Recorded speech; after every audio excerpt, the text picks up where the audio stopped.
our response to COVID, none of it made sense to me. Peter McCulloch had the four pillars of pandemic response. Try and limit the spread, early treatment, hospital treatment, and vaccines. And we certainly tried to stop the spread by destroying our economy, destroying small businesses. Again, that didn't make sense. But we completely sabotaged early treatment, hospital treatment. I mean, let's face it, they developed protocols that killed people. You slap somebody on a ventilator, 80, 90% chance that they weren't ever going to get off. So everything was directed toward a vaccine very early on. I was talking to the CEO of one of the manufacturers of hydroxychloroquine through April, and he's really excited about this. He provided like 30,000 doses to the national stockpile, and they were going to do all kinds of studies. They were going to come out toward the end of May. But all of a sudden, tail end of April, early May, the communication just went dead silent. It's like everybody in the industry just agreed, we're going to focus on the vaccine, nothing else. And then fortunately for me, I got connected with Michael Yeadon, who for 30 years was an employee of Pfizer company. His specialty is toxicity. He was, in the end of his career, the senior vice president in terms of research for Pfizer. He could not believe what his colleagues were developing. He was beside himself. He said, Ron, there's a whole list of ingredients that we do not put into injectables because they're toxic to the body.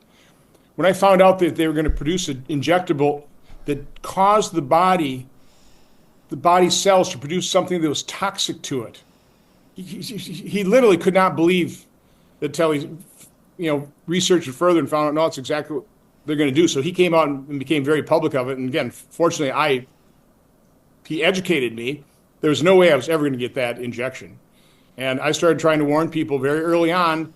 Again, I'm not a doctor, not a medical researcher, but I just used what information was available publicly, the VAERS report. I'm the first one that probably got censored with my VAERS chart showing this explosion in deaths associated with the COVID-19 vaccine. Now, I presented that, I think, end of April to Francis Collins. We had a meeting with a bunch of Republican senators and said, Dr. Collins, they're all patting themselves on the back because they finally got tests out, okay? I'm talking to Francis Collins, are you watching VAERS? I think at the time there were a few thousand deaths. 46% of those deaths were occurring on the day of vaccination within 2 days. Wow. So when I confronted him with that, he said, well, Senator, we've associated 6 deaths with the child, it was a child-age bearing women that associated with the J&J caused by clotting. But those 6 deaths, otherwise he said, Senator, people die. That's what a cavalier attitude he had toward that. So that, really raised my antenna in terms of, the corruption, in terms of the CDC, the FDA, the NIH, in terms of just ignoring the safety signals that were screaming at them. And they continue to ignore it. They continue to cover it up. So, no, I've seen the corruption sense. We should have always been pushing early treatment. We should have been exploring. And by the way, he lied to me at the end of December of 2020 when I pressed him from those hearings. What is the NIH doing in terms of exploring early treatment? He said, oh, Senator, we're spending hundreds of millions of dollars on exploring every molecule on the shelf. So, okay, well, show me where you're spending the money.